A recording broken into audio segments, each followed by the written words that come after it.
नमस्कार, बहुत स्वागत है आपका। आरंभ है प्रचंड में, मैं हूं आपके साथ अमित शर्मा। लोकसभा का समर जारी है। सभी राज्यों में राजनीतिक पार्टियां जोर शोर से दम आजमा रही हैं। आरंभ है प्रचंड में हम आपको राजनीतिक पार्टियों की दिन भर की हलचल से रूबरू करवाएंगे। तो चलिए इसकी शुरुआत करते हैं।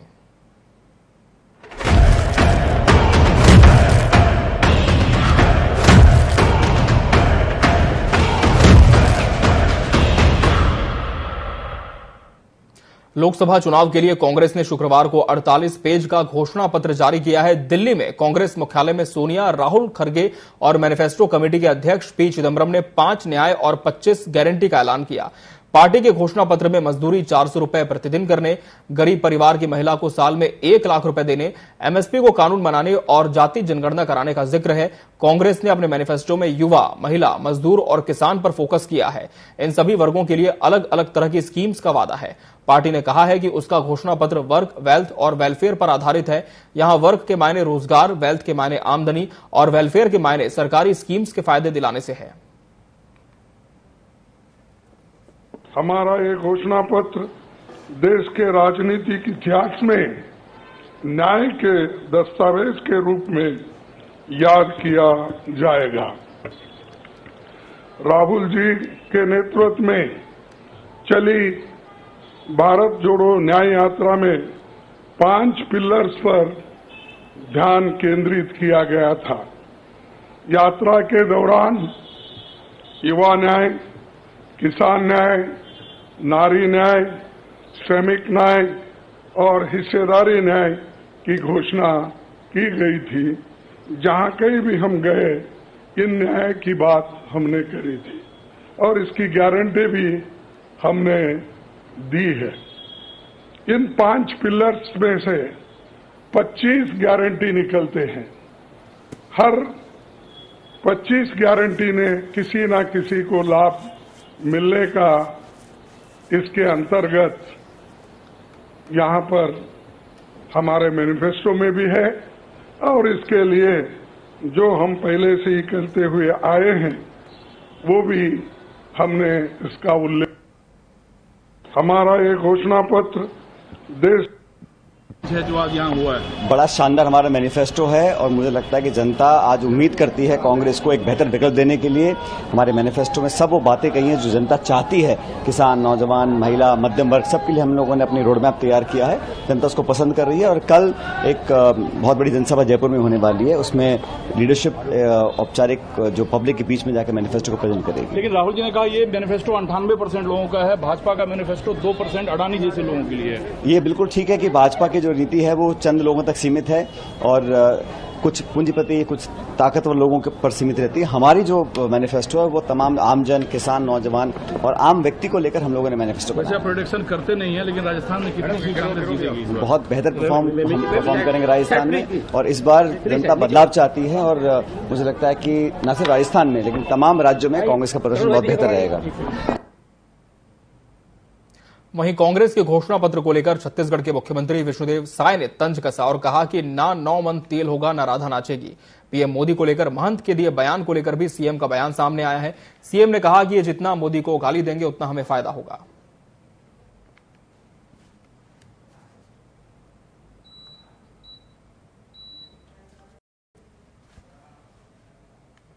क्या है, आपको लगता है कि कांग्रेस की सरकार बनेगी? तो क्यों बोलते हैं ना 9 मन तेल होगा ना राधा नाचेगी? कांग्रेस पार्टी देश की जनता के विश्वास खो चुकी है। अब ये लोग कुछ भी कर लें, चाहे 1 लाख देने की बात बोले, फार्म भरा लें, कुछ भी कर लें। अब बताइए, अब 1 लाख का फार्म भरवा रहे हैं महिलाओं को, अब कहां से पैसा देंगे? केंद्र में उनकी सरकार बननी नहीं है तो फार्म भरा देंगे तो 1 लाख रुपया लाएंगे कहां से? तो ये धोखा देने वाली पार्टी है। जैसे काट की हांडी बार बार नहीं चढ़ती ना, एक ही बार चढ़ती है। तो ऐसे अब कांग्रेस की भी वही हालत है। ये डूबता हुआ जहाज है, बिखराव हो गया है, सब लोग कांग्रेस छोड़ छोड़ के भाग रहे हैं। ये लोग जितना गाली देंगे मोदी जी को उतना ही हम लोगों को फायदा है। क्या क्या नहीं बोले। जब गुजरात के मुख्यमंत्री थे तो मौत का सौदागर बोले। जब वो बोले हम प्रधानमंत्री नहीं, हम प्रधान सेवक हैं देश के, हम चौकीदार हैं, तो चौकीदार चोर है बोले। लेकिन उनकी स्थिति क्या हो गई? कांग्रेस की कहां पर पहुंच गए? हम भी थे 2014 में पार्लियामेंट में नेता प्रतिपक्ष बनने की औकात नहीं थी कांग्रेस की। मुख्यमंत्री विष्णुदेव साय आज रायपुर में आयोजित जनजाति सुरक्षा मंच की राष्ट्रीय कार्यशाला में शामिल हुए। इस दौरान सीएम विष्णुदेव ने कहा कि पूरे देश में 12 करोड़ जनजाति वर्ग के लोग हैं, लगातार जनजातियों की सुरक्षा में काम कर रहे हैं। वनवासियों, आदिवासियों की रक्षा करना जनजाति सुरक्षा मंच का कार्य है। जो व्यवस्था संविधान में एससी वर्ग के लिए है, वही एसटी के लिए भी होनी चाहिए। जनजाति लोगों की भी यही मांग है। 28 लाख जनजाति लोगों ने हस्ताक्षर करके ज्ञापन राष्ट्रपति को पहले भी सौंपा है।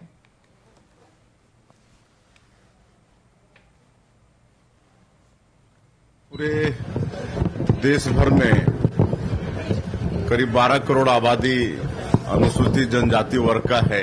लगातार अखिल भारतीय वनवासी कल्याण आश्रम वनवासियों के हित में, उनके सुरक्षा में विभिन्न क्षेत्रों में काम कर रहा है। जैसे संविधान में व्यवस्था है कि एससी वर्ग के लोग अगर धर्मांतरित होते हैं तो वो एससी की सुविधा से वंचित हो जाते हैं, लेकिन एसटी में ऐसा नहीं है। तो एसटी वर्ग का वही मांग है कि जैसे एससी के लिए व्यवस्था है संविधान में, उसी तरह से एसटी में भी होना चाहिए कि जो धर्मांतरित हो जाते हैं उनको एसटी का लाभ नहीं मिलना चाहिए। और जनजाति सुरक्षा मंच इसकी भी मांग पुरजोर तरीके से उठा रही है। पूर्व सीएम भूपेश बघेल ने एआईसीसी सदस्य और पूर्व प्रभारी महामंत्री अरुण सिंह सिसोदिया का मानहानि का नोटिस लेने से इनकार कर दिया है। इस पर अरुण का कहना है कि वैधानिक वकील सौरभ चौबे से सलाह लेकर आगे की कार्रवाई करेंगे। गौरतलब है कि पूर्व सीएम भूपेश बघेल ने अरुण सिसोदिया, जो कि पूर्व फौजी और कांग्रेस कार्यकर्ता हैं, इन्हें स्लीपर सेल कहकर अपमानित और नीचा दिखाने का प्रयास किया था। इस पर अरुण सिंह सिसोदिया ने चुनाव आयोग को लिखित में शिकायत कर कहा कि ऐसा किया जाना आदर्श आचार संहिता का उल्लंघन है और अपने वकील सौरभ चौबे के माध्यम से मानहानि का नोटिस भेजा था।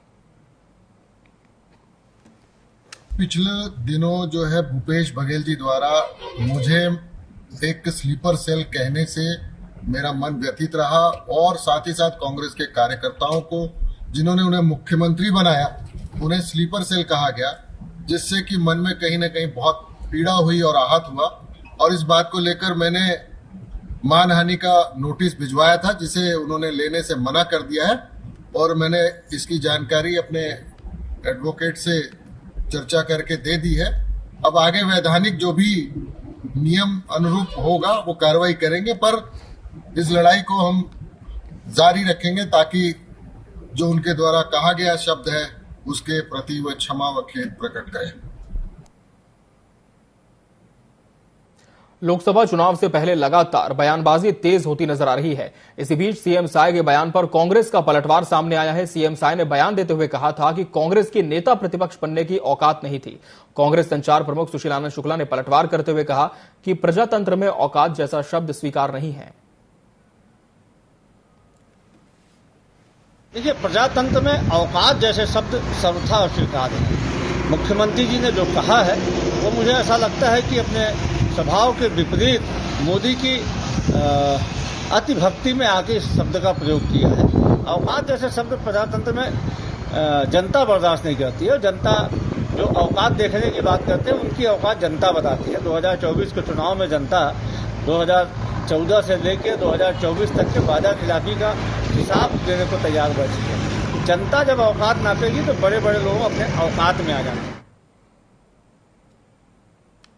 गढ़वाल संसदीय सीट का अपना इतिहास है। क्षेत्र का भक्त दर्शन, हेमवती नंदन बहुगुणा, भुवन चंद्र खंडूड़ी, सतपाल महाराज और चंद्रमोहन सिंह नेगी सरी के दिग्गजों ने प्रतिनिधित्व किया था। गढ़वाल की सियासी जमीन पर जब जब चुनाव हुआ उसने पूरे प्रदेश का ध्यान अपनी ओर खींचा, लेकिन गढ़वाल के चुनावी समर में हमेशा जाति का मुद्दा हावी रहा। लेकिन इस बार के चुनावी समीकरण कुछ ऐसे बने कि जातिगत वोट बैंक की राजनीति यहां खत्म होती दिख रही है और जनहित के मुद्दे इस बार के चुनाव में हावी होते नजर आ रहे हैं। देखिए इसी विषय पर आधारित हमारी खास रिपोर्ट।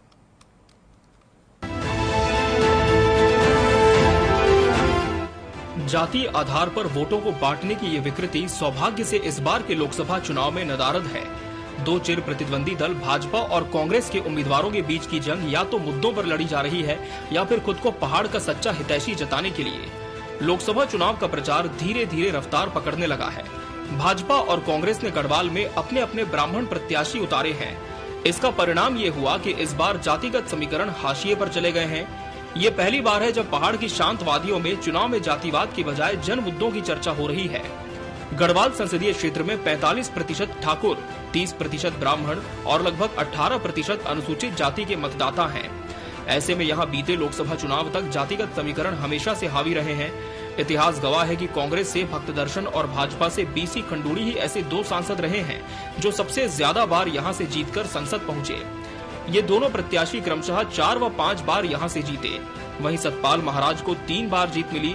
साल 1982 में इस सीट पर हुआ उपचुनाव जातिगत राजनीति का उदाहरण माना जाता है। ये चुनाव तत्कालीन प्रधानमंत्री इंदिरा गांधी बनाम हेमवती नंदन बहुगुणा के लिए याद किया जाता है। भले ही पौड़ी लोकसभा का चुनावी इतिहास जातिगत राजनीति समीकरणों के आंकड़ों पर कभी लड़ा गया हो, लेकिन सियासी दलों और प्रत्याशियों की जातिगत राजनीति से जुदा पौड़ी लोकसभा के मतदाताओं ने हमेशा विकास के मुद्दों को प्राथमिकता दी। नई पीढ़ी के लिए बेहतर शिक्षा, स्वास्थ्य, तकनीकी शिक्षण संस्थान, व्यावसायिक संस्थानों के साथ ही रोजगार की मांग कर अपने प्रत्याशियों का चयन किया है। वहीं इस बार भी जातिगत नहीं बल्कि विकास के मुद्दे ही हावी होने वाले हैं। ऐसे में जीत का सेहरा किसके सिर बंधेगा, ये आने वाला समय ही बताएगा। योगेश शैली, टीवी 24, देहरादून। लोकसभा चुनाव के लिए कांग्रेस का न्याय पत्र जारी हो गया है। इस घोषणा पत्र में मध्य प्रदेश की चर्चित और गेम चेंजर साबित हुई लाडली बहना योजना जैसी घोषणा शामिल है। इसमें कांग्रेस ने गरीबी मिटाने के लिए 1 लाख रुपए महिलाओं को सालाना दिए जाने का ऐलान किया। इस स्कीम के तहत यह रकम सीधा परिवार की सबसे बुजुर्ग महिला के अकाउंट में ट्रांसफर की जाएगी। सवाल यह है कि क्या महालक्ष्मी गारंटी स्कीम कांग्रेस के लिए माहौल को प्लस बनाने में कामयाब होगी? देखिए इस रिपोर्ट में। देश में कर्ज माफी के वादे से कांग्रेस ने 2018 का विधानसभा चुनाव फतेह किया था, तो लाडली बहना योजना पर सवार बीजेपी ने 2023 की एंटी इनकम्बेंसी को भारी जीत में बदल दिया। अब कांग्रेस ने मध्य प्रदेश से लाडली बहना और कर्ज माफी स्कीम्स के फायदों को केंद्र में रखकर अपने घोषणा पत्र में वादे किए हैं। घोषणा पत्र में महिलाओं के लिए नारी न्याय गारंटी के तहत महालक्ष्मी, आधी आबादी पूरा हक, शक्ति का सम्मान, अधिकार मैत्री और सावित्रीबाई फुले हॉस्टल स्कीम भी लाई है। महिलाओं को सरकारी नौकरियों में 50% आरक्षण देने का वादा भी है। कि जो कांग्रेस का न्याय पत्र है, इसमें 5 गारंटी प्रमुख रूप से दी गई है। देश के नौजवानों के सशक्तिकरण के लिए, महिलाओं को आत्मनिर्भर और सशक्त बनाने के लिए, श्रमिकों को, जो देश के सबसे अंतिम पंक्ति का व्यक्ति है, उसको एक समयबद्ध आर्थिक योजनाओं का लाभ देने के लिए, किसान की एमएसपी के लिए, समर्थन मूल्य के लिए, और प्रति हेक्टेयर जो उत्पादन लागत बढ़ी है उसके अनुसार किसान को सब्सिडी और अन्य मदद करने के लिए। इधर मुख्यमंत्री डॉक्टर मोहन यादव ने कहा कि कांग्रेस ने अपने घोषणा पत्र को न्याय पत्र का नाम दिया है, लेकिन कांग्रेस खुद अन्याय के पहाड़ पर बैठी हुई है। कांग्रेस पूरे देश के किसान, गरीब, मजदूर, युवा सबके साथ अन्याय करते हुए अपना समय गुजार चुकी है।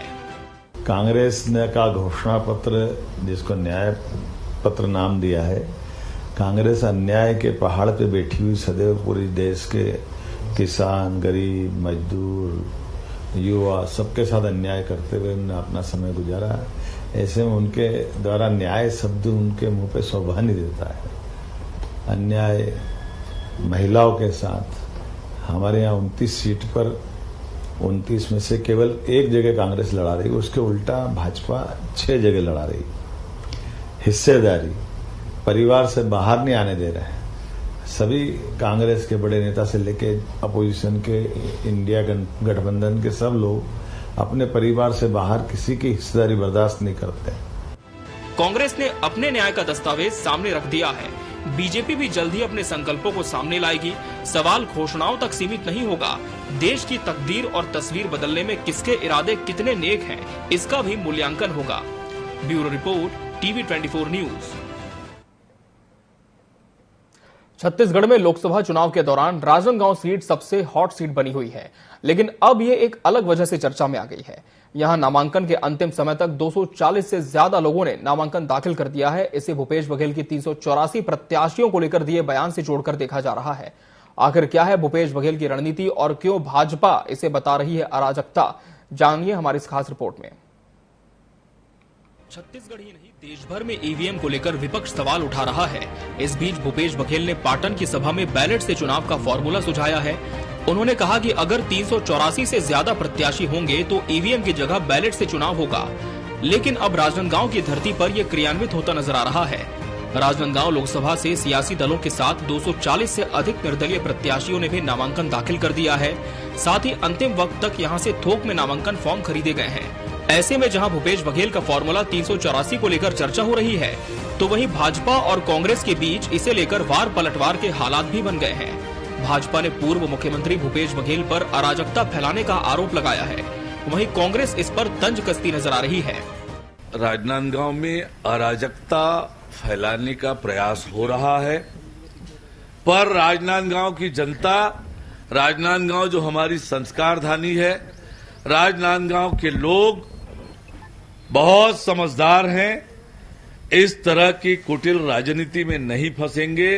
राजनांदगांव के लोग नरेंद्र मोदी जी के साथ अड़िग होकर खड़े हैं और राजनांदगांव में सब हथकंडों को दरकिनार करते हुए कमल का बटन दबाकर नरेंद्र मोदी जी को तीसरी बार प्रधानमंत्री बनाने के लिए योगदान करेंगे। इसमें बहुत सारे लोगों को ईवीएम पे भरोसा नहीं है। प्रजातंत्र में हर किसी को चुनाव लड़ने का अधिकार है, लेकिन जैसे ही इस चीज की जनचर्चा चालू हुई कि ज्यादा से ज्यादा लोग यदि नामांकन भरेंगे तो ईवीएम के बजाय बैलेट पेपर से चुनाव होगा, तो मुझे ऐसा लगता है कि उसी से उत्साहित होकर लोगों ने नामांकन भरा है। चुनाव आयोग को ध्यान देना चाहिए, विशेष तौर पे ऐसे जो तटस्थ एजेंसियां हैं जो इस देश में प्रजातंत्र को जीवित रखना चाहती हैं, इस मामले को संज्ञान में लेकर उन्हें ईवीएम के बारे में गंभीरता से विचार विमर्श करना चाहिए। भारतीय जनता पार्टी डर क्यों रही है? यदि ज्यादा लोग चुनाव लड़ रहे हैं तो उनका अधिकार है। भारतीय जनता पार्टी कौन होती किसी के चुनाव लड़ने पर सवाल खड़ा करने वाली?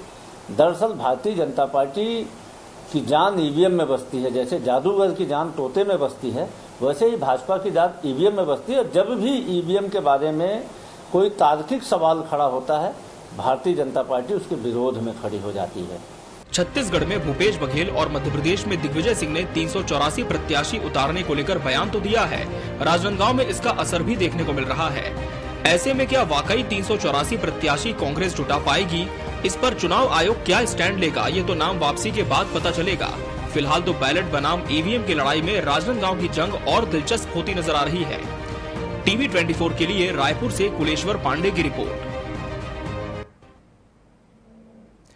भाजपा प्रत्याशी के चुनाव कार्यालय उद्घाटन पर केंद्रीय उड्डयन मंत्री अपने अल्प प्रवास पर ग्वालियर पहुंचे।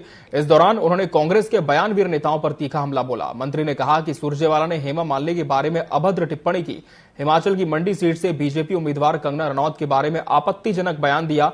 अब ये लोग देश के सर्वोच्च पद पर आसीन प्रधानमंत्री पर भी टिप्पणी करने से नहीं कतरा रहे। दरअसल उड्डयन मंत्री ने कांग्रेस नेता चरणदास महंत की ओर इशारा किया। उन्होंने पीएम मोदी को लेकर दिए गए आपत्तिजनक बयान पर पलटवार कर कहा कि जो पार्टी देश के सर्वोच्च पद का सम्मान करना नहीं जानती, जो मातृशक्ति का सम्मान करना नहीं जानती, ऐसे लोगों से कोई उम्मीद नहीं करनी चाहिए। कुर्सी पाने के लिए अगर उन्हें किसी को दफनाना भी पड़े तो वो उसके लिए भी तैयार हैं। हाँ, उद्घाटन है, शुभ अवसर है। भरत सिंह जी की कैंपेन की शुरुआत इस ऑफिस के उद्घाटन से होगी और कैंपेन की शुरुआत भी होगी और ग्वालियर की विकास और प्रगति की सफर जो पिछले 10 वर्षों में प्रधानमंत्री जी के नेतृत्व में 2020 से डबल इंजन सरकार की नेतृत्व में हमने संभव करवाया है। आज हमारी यही मनोकामना है, जनता से यही आशा है कि संपूर्ण आशीर्वाद भारतीय जनता पार्टी के प्रत्याशी भारत सिंह जी को मिले, प्रचंड बहुमत के साथ ग्वालियर लोकसभा से जीत हो और ग्वालियर का विकास और प्रगति का सफर निरंतर चलता रहे। सर, अटल जी की पंक्तियां भी क्या कहा था सर? पूरा क्या मैंने कहा था? बादल छटेगा, सूर्य निकलेगा और कमल खिलेगा। जिन लोगों में नैतिकता का स्तर न हो, उनसे कोई अपेक्षा नहीं रखनी चाहिए। दक्षिण भारत के कई नेताओं ने मोदी जी के बारे में क्या क्या अभद्र टिप्पणी की है। आज छत्तीसगढ़ के नेता ने कहा, वहां सुरजेवाला जी ने हेमा मालिनी जी के बारे में क्या अभद्र टिप्पणी की, कंगना जी के बारे में क्या अभद्र टिप्पणी की। ये लोग ना देश के सर्वोच्च पद पर बैठे हुए प्रधानमंत्री का सम्मान कर सकते हैं, ना मातृशक्ति का सम्मान कर सकते हैं, ना किसी समाज का सम्मान कर सकते हैं। उन्हें तो कुर्सी पाने के लिए किसी को भी दफनाना पड़े तो वो तैयार है करने के लिए। मध्य प्रदेश के पूर्व मुख्यमंत्री शिवराज सिंह चौहान ने कांग्रेस पर जमकर हमला बोला। पूर्व सीएम ने कहा कि कांग्रेस के नेता बार बार ये रट लगा रहे हैं कि लोकतंत्र खतरे में है। कांग्रेस आरोप लगा रही है कि सरकार हमारे नेताओं को जेल भेज रही है। मैं कांग्रेस से पूछता हूं कि जब मैं 17 साल का था तब मुझे जेल भेजा गया था, तब किसने लोकतंत्र की हत्या की थी? पहले नेता कितना बड़ा भी भ्रष्टाचार कर दे उसके खिलाफ कार्रवाई नहीं होती थी। लोगों के बीच ये धारणा बन गई थी, लेकिन पीएम मोदी के राज में जो कोई अपराध करेगा वो जेल जाएगा। इस दौरान उन्होंने राहुल गांधी और कांग्रेस के घोषणा पत्र को लेकर भी हमला बोला।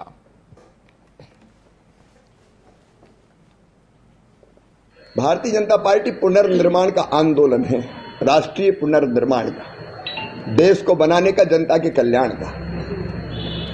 और जो अपने देश की सेवा करना चाहता है वो भारतीय जनता पार्टी में आना चाहता है तो भारतीय जनता पार्टी उनका स्वागत करती है। कांग्रेस के पास कोई आधार नहीं है।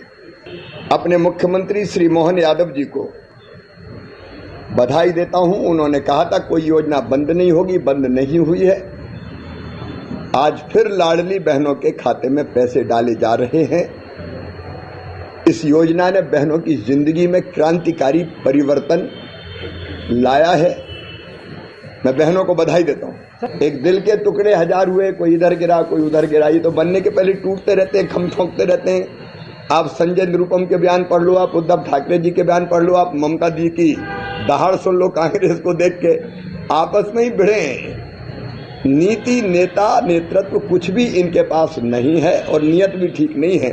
ये तो समान स्वार्थों के आधार पर कि मारे जाएंगे तमाम भ्रष्टाचारी, इसलिए इकट्ठे हो जाओ, इसलिए एक हो रहे।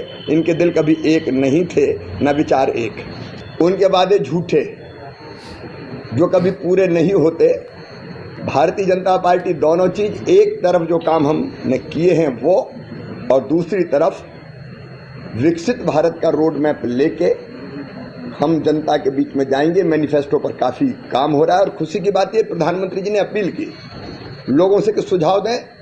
हमारे पास हजारों सुझाव आए हैं, उनका अध्ययन हो रहा है और जल्दी सुविचारित, और केवल सुविचारित मैनिफेस्टो नहीं होगा, उसको जमीन पर उतारने का विस्तृत रोड मैप के साथ हम जनता के बीच में जाएंगे।